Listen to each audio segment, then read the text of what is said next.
I know.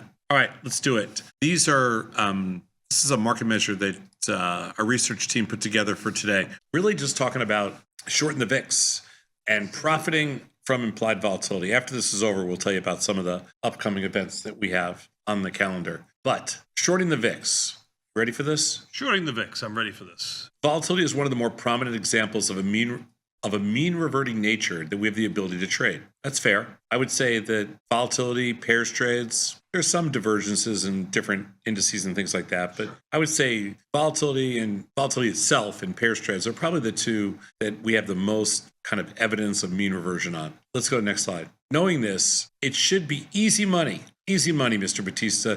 I love that one. Buy an inventory volatility below the mean and only sell it when it spikes. If it is mean reverting, why can't you just buy it every time it dips? Okay, give it to me.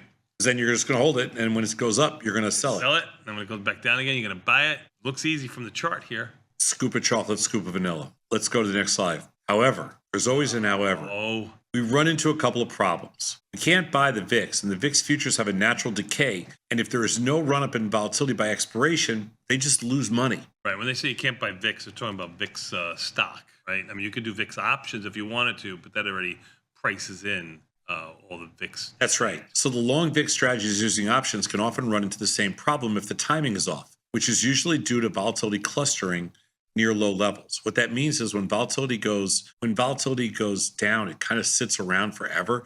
Then it costs a lot of money to carry a VIX position. Otherwise, everybody would. Geniuses, whoever thought of these product structure, because we clearly didn't when they first came out with this stuff. Let's go next slide.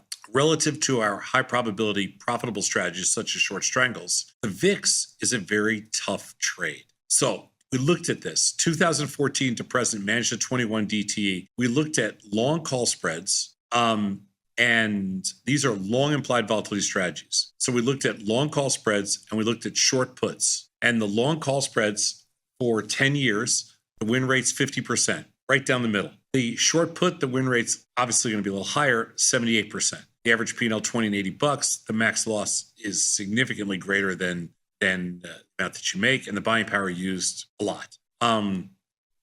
Let's see if we can. The average P&L on the short put looks okay. The average P&L on the long call spread, maybe it's okay.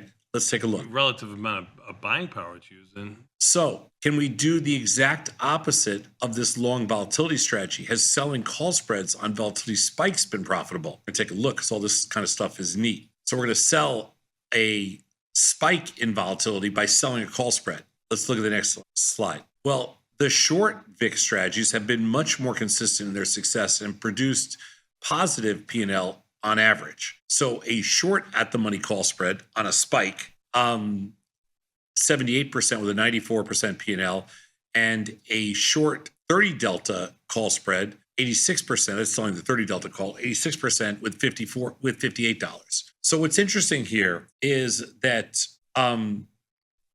selling VIX deltas, which is shorting the VIX, which is the title of this, has worked much better than buying the VIX. And most people buy the VIX as a hedge, right? But shorting the VIX has worked much better. Let's go to the next slide. Kind of the opposite of our thinking too, a little bit here. I'm short volatility in the strategies that I play, but I never go to the VIX and look to short VIX. Yeah, I don't sell a lot of.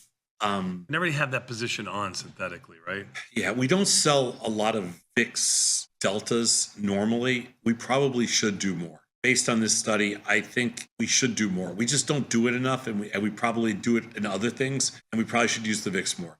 Implied volatility is one of the more prominent examples of a mean reverting market that we trade, but it's tough to buy given the complex term structure. It is incredibly difficult and incredibly expensive to buy VIX. So maybe it makes more sense to short it. That was the whole point of this thing. And short it in a defined risk way. So short VIX strategies have performed in a consistently profitable manner, but we don't sell naked calls to this market. So we've done only defined risk trades. It's actually been profitable. And we don't do enough of that. So we did this to kind of tell ourselves hey, we just need to consider expanding our strategies into short VIX call spreads on rallies because we have not done enough of those.